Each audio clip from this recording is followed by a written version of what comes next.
बच्चों, good morning. हम पढ़ रहे थे कृपाराम खेड़िया, जिसमें हम पढ़ रहे थे कृपाराम खेड़िया द्वारा राजियारा सोरठा। क्या पढ़ रहे थे? राजियारा सोरठा। 3 पहले पढ़ चुके हैं, आज हम 4 नंबर से पढ़ेंगे। ठीक है। आछा जुद अणपार धार खगा सन्मुख धरो, भोगे हुए भरतार रसा जी के नर राजिया। देखो, युद्ध यानी होता है युद्ध, युद्ध यानी होता है युद्ध। ठीक है। युद्ध। अणधार यानी भाग लेने वाले। धार खगा यानी खगा यानी होता है तलवार, और धार उसके अंदर सन्मुख धसे यानी जो उसके पास से गुजरता है उसको देखता है। भोगे हुए भरतार रसा जी के नर राजा।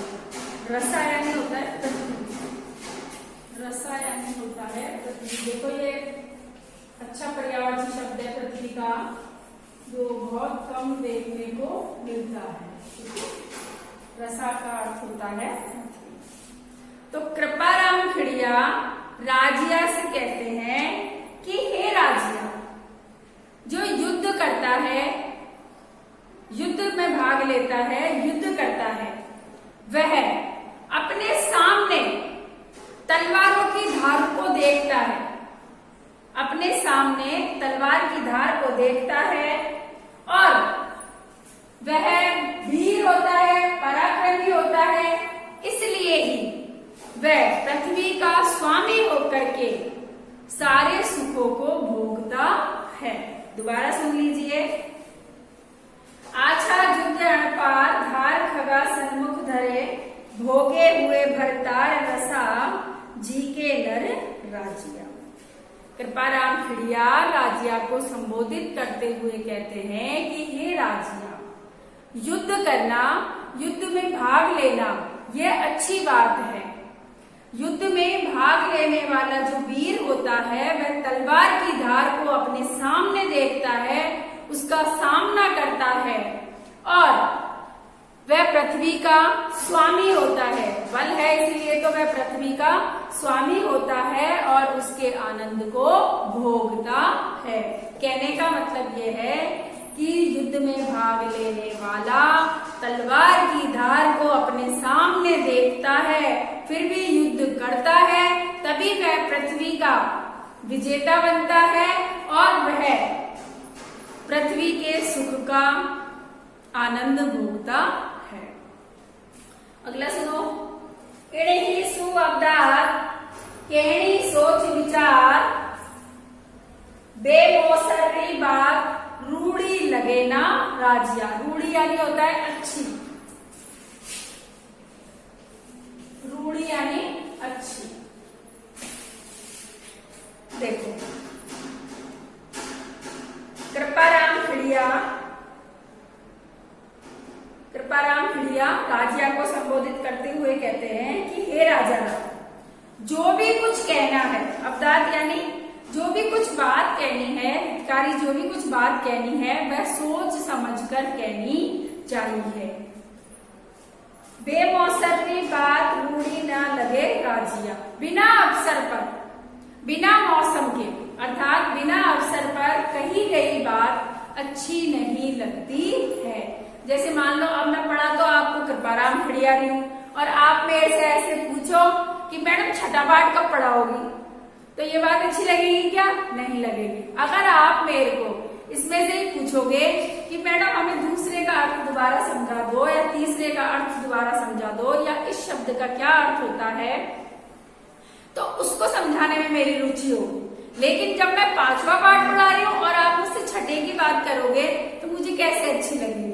ऐसे ही कृपाराम खेड़िया राजा राम को संबोधित करते हुए कहते हैं कि हे राजा राम, जो भी कुछ कहना है, जो भी कुछ हितकारी वचन कहने हैं, उनको सोच समझकर कहना चाहिए, क्योंकि बिना अवसर के कही गई बात अच्छी नहीं लगती है। अगला देखते हैं। पहली किया उपाय, उपाय यानी उपाय। दब दुश्मन आमे दये, प्रचंड हुआ व्यवसाय, रोबा घाले राजिया।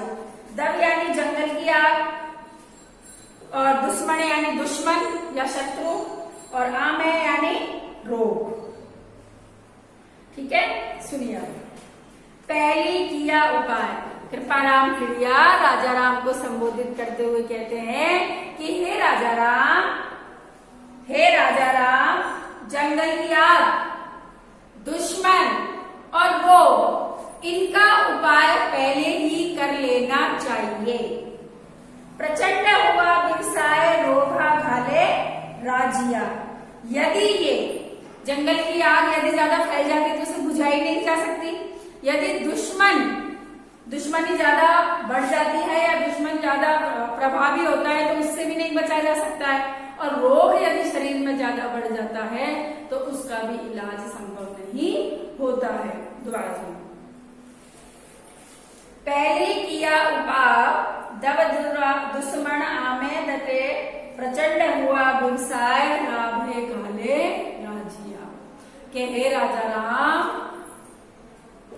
जंगल की आग, दुश्मन और रोग, इनका उपाय पहले ही मनुष्य को कर लेना चाहिए। यदि ये अत्यधिक भीषण हो जाता है अर्थात ये बढ़ जाते हैं तो इनसे पीछा छुड़ाना मुश्किल है। रोबा घाले राजिया अर्थात इनका कोई भी उपचार नहीं हो सकता है। किस किस का? जंगल की आग का, दुश्मन का और रोग का। दोबारा सुन लो एक बार। कभी कृपाराम खिड़िया राजा राम को संबोधित करते हुए कहते हैं कि हे राजा राम, जंगल की आग, दुश्मन और रोग, इनका उपाय पहले ही कर लेना चाहिए, क्योंकि यदि ये भीषण रूप धारण कर लेते हैं तो इनका उपचार संभव नहीं होता है। अगला देखो। हिम्मत किम्मत होए, बिना हिम्मत कीमत नहीं, करे ना आदर कोए, रद कागज जू राजिया। कृपाराम खिड़िया राजिया से कहते हैं कि हे राजिया, हिम्मत की ही कीमत होती है, हिम्मत की ही कीमत होती है, बिना हिम्मत के कोई कीमत नहीं होती है। यदि जिसके पास हिम्मत नहीं है उसका कोई भी आदर नहीं करता है, बल्कि उसकी दशा तो रद्दी कागज के समान हो जाती है। आपने देखा होगा ना, सुबह पेपर आता है न्यूज़पेपर, तो उसको पढ़ने के लिए सोचते हैं कि इसको पहले मैं पढ़ लूं, इसको मैं पढ़ लूं, इसको मैं पढ़ लूं। पढ़ लिया सबने, शाम तक उस कागज की ऐसी दशा हो जाती है उस पेपर की, उसको वहां से वहां डाल दिया, वहां से वहां डाल दिया, वहां से वहां डाल दिया, और फिर बाद में जहां पर हम रखते हैं वहां डाल दिया, और अंत में वो कबाड़ा हो गया, फिर हम रद्दी वाले को बेच देते हैं। यानी जब पेपर आता है तो उसकी कितनी कीमत होती है कि भाई वो न्यूज लेकर के आया है आज, लेकिन जैसे ही आज का दिन निकला और वह किसके समान हो जाता है? रद्दी के समान हो जाता है। दोबारा सुनो। कृपाराम खिड़िया राजिया को संबोधित करते हुए कहते हैं कि हे राजिया, हिम्मत के बिना कोई कीमत नहीं होती है, हिम्मत की ही कीमत होती है। जिसके पास हिम्मत नहीं है उसका कोई आदर नहीं करता है, बल्कि उसकी दशा तो रद्दी कागज के समान हो जाती है। देखिए, मैंने आपको 4 से लेकर के 7 सोढ़े आज यहाँ पर पढ़ा दिए हैं। अब इन 7 की आपको व्याख्या करनी है और याद करना है। आप डायरी लिख लीजिए, मैं यहाँ लिख देती हूँ। साथ के साथ पढ़ते चलिए, याद करते चलिए, इसका लाभ आपको बहुत मिलेगा। कब मिलेगा? जब भी मिलेगा, लेकिन इसका लाभ आपको बहुत मिलेगा। ठीक है, लिखिए। पाठ 5 के 4 से 7 तक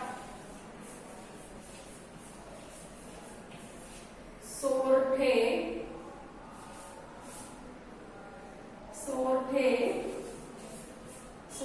की व्याख्या करें व याद करें। ये आपकी डायरी है। पाठ 5 के 4 से 7 तक 7 तक सोरठों की व्याख्या करें व याद करें। ठीक है, यदि कुछ समझ में नहीं आया तो कमेंट बॉक्स में लिखना, और फिर भी नहीं समझ में आया तो आप डायरेक्ट कॉल भी कर सकते हैं। लेकिन आप साथ के साथ ही इन चीजों को याद कीजिए, नियमित रूप से वीडियो देखिए, नियमित रूप से अपना काम कीजिए, और अपने आप को ऐसा समझिए कि हम क्लास में ही पढ़ रहे हैं। ऐसा ना समझिए कि लॉकडाउन चल रहा है, पता नहीं क्या होगा क्या नहीं होगा। जो भी होगा अच्छा होगा, बस आपको तो पढ़ना है। बल्कि आप तो भाग्यशाली हैं जो आपको सब कुछ ऑनलाइन में उपलब्ध तो हो रहा है। तो आपके पास जितने भी वीडियो आ रहे हैं, पीडीएफ आ रहे हैं, उनका आप नियमित रूप से अध्ययन कीजिए, उनको समझिए। अगर नहीं समझ में आता है तो रोक रोक करके देखिए, और उनसे अपना होमवर्क भी करें और उनको याद भी करें। कृष्ण जन्माष्टमी की हार्दिक शुभकामनाएं। आज की क्लास में तो बस इतना ही, अगली क्लास में हम फिर मिलेंगे।